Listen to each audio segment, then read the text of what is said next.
And the exchange of ideas and knowledge must have been, I would use the word devastating. It must have been mind-blowing.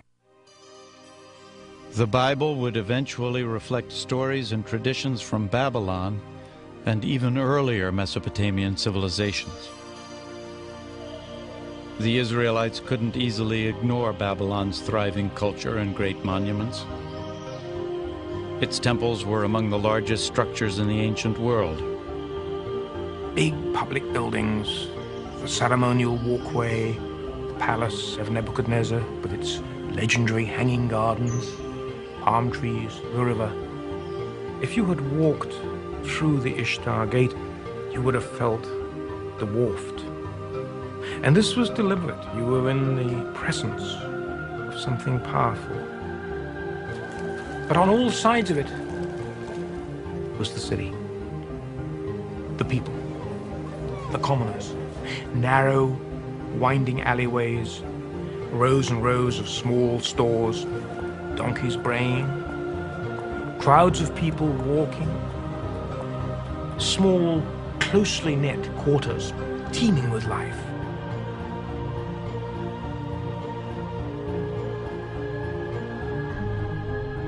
And it was here, the Bible tells us, that one of antiquity's most extraordinary monuments soared into the sky, the Tower of Babel. For ages, adventurers and pilgrims hoped that finding the famous tower would prove the truth of Bible stories. One seeker who failed would write, "No man durst go near to the tower, for it is all desert and full of dragons and great serpents, and full of diverse venomous beasts." Medieval travelers claimed they had found the tower, this spiral minaret still standing in northern Iraq.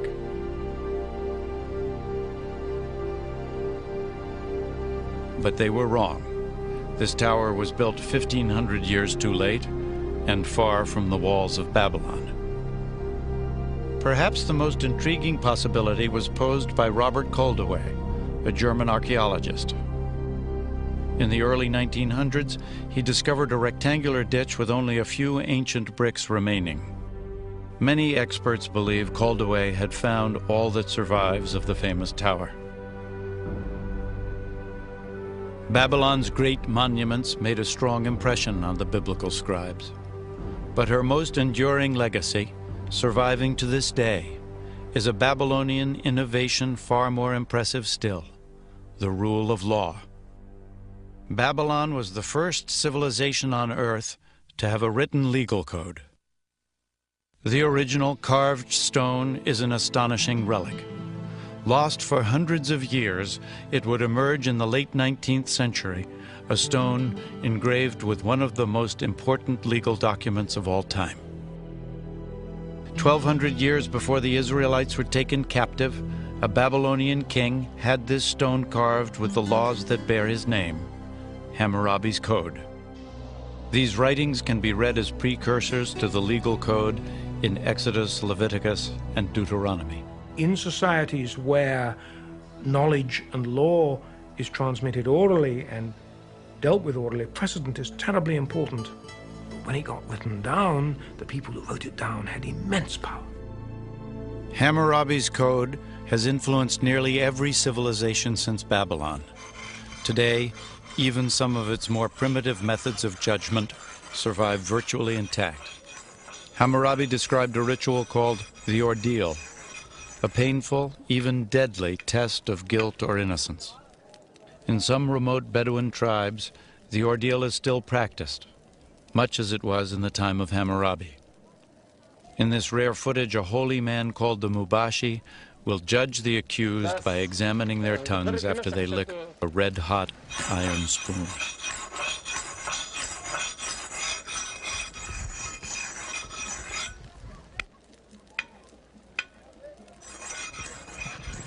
These men have been accused of theft. They must submit to the ordeal or be found guilty by default. Family members look on anxiously as the young men prepare themselves for the painful ritual.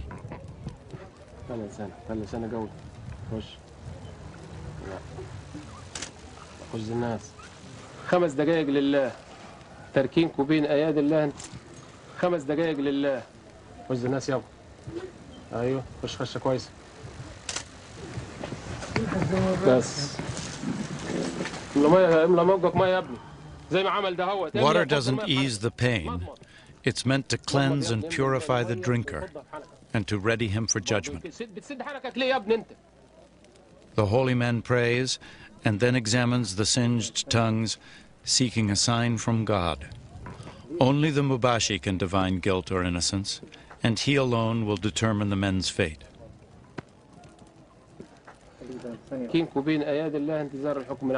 At last a verdict. One man is found innocent, to the great relief of his family. The other is not as fortunate. Declared guilty, he will be fined for his crime. The ordeal is an intriguing modern-day echo of Hammurabi, but his laws reach even more directly into the present through the Bible. Thou shalt not kill.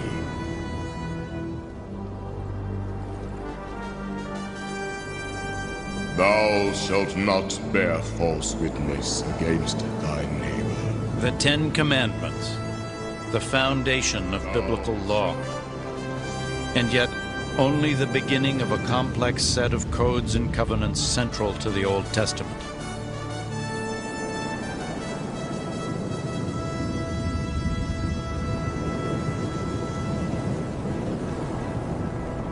And in these laws, the clear voice of Hammurabi can still be heard. Hammurabi set down laws. He didn't innovate a great deal. He merely set down in writing laws which had operated by precedent for hundreds, if not thousands of years, an eye for an eye, a tooth for a tooth, and principles like this, many of which are still codified in law today. But the Babylon that shaped the Bible and its laws had its roots in an even earlier civilization, one that reached its peak 7 centuries before Christ. It was the brutal empire of Assyria, a place the Bible called a land bathed in blood.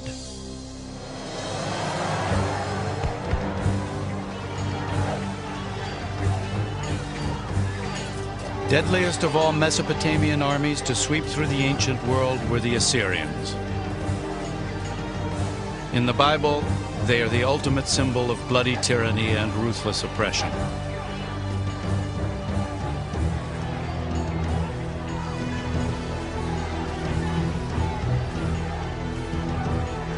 A 100 years before Nebuchadnezzar took the Israelites captive in Babylon, the Bible tells us the Assyrian king Sennacherib attacked the lands of the Israelites.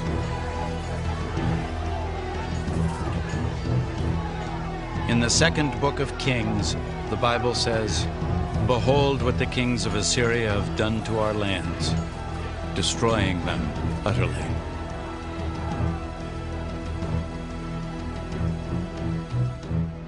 The Assyrians were ruled by despotic kings.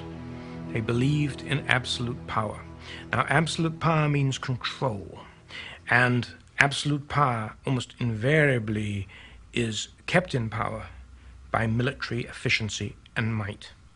And the Assyrians maintained an enormously powerful and efficient war machine. And on the walls of Assyrian kings' palaces were the chronicles of some of their expeditions, written in vainglorious, grandiloquent terms. The Assyrians, they would take a city, and they would stack up the heads of the leading citizens outside the gate, or they would take the king of the city and flay him alive and nail his skin to the wall, or something like that. But everybody did that. Assyrian power, symbolized by the royal lion hunt, lay in the hands of merciless warrior kings.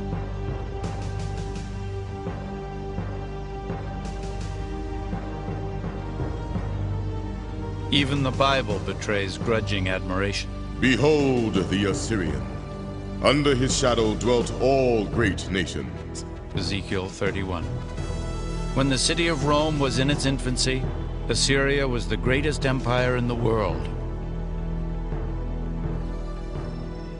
For more than 1,000 years, details of Assyrian civilization were few. Even its great capital city of Nineveh was unknown to the modern world. Then, in 1852, these desolate ruins were explored by British archaeologist Austen Henry Layard.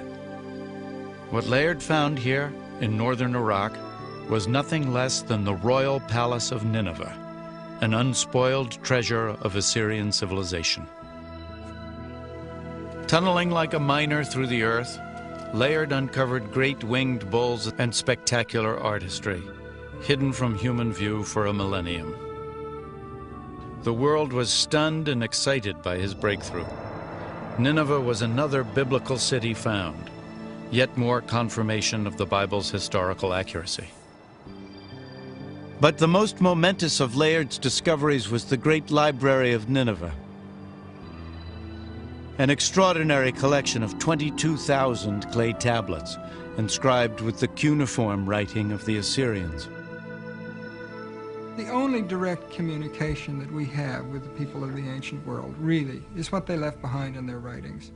We can know from that what they ate, what their medical treatments were, what their family life was like, what their politics was like, how they viewed religion.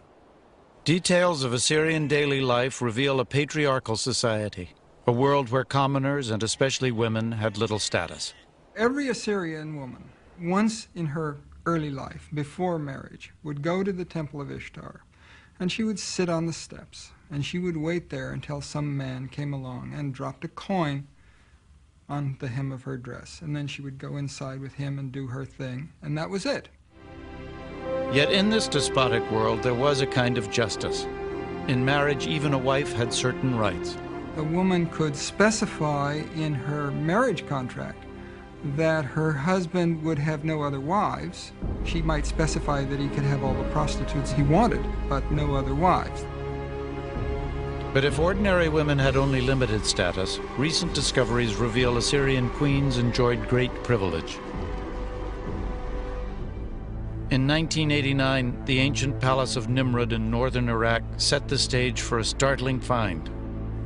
Experts called it the most significant discovery since King Tut's tomb, the treasure of Nimrud. While we were cleaning some of the rooms, we discovered that there are some indications for a vaulting underneath the floor. We took everything out and we tried to sort it, and we discovered that we have here the bodies of at least 2. Dwarfed. And this was deliberate. You were in the presence of something powerful. But on all sides of it was the city, the people, the commoners, narrow, winding alleyways, rows and rows of small stores, donkeys' brain, and the exchange of ideas and knowledge must have been, I would use the word devastating. It must have been mind-blowing. The Bible would eventually reflect stories and traditions from Babylon and even earlier Mesopotamian civilizations. The Israelites couldn't easily ignore Babylon's thriving culture and the Tower of Babel. For ages, adventurers and pilgrims hoped that finding the famous tower would prove the truth of Bible stories. One seeker who failed would write, "No man durst go near to the tower, for it is all desert and full of dragons and great serpents, and full of..." Crowds of people walking, small, closely knit quarters teeming with life.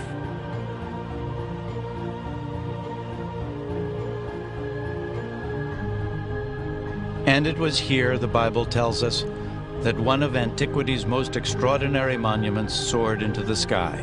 Great monuments. Its temples were among the largest structures in the ancient world. Big public buildings, the ceremonial walkway, the palace of Nebuchadnezzar with its legendary hanging gardens, palm trees, the river. If you had walked through the Ishtar Gate, you would have felt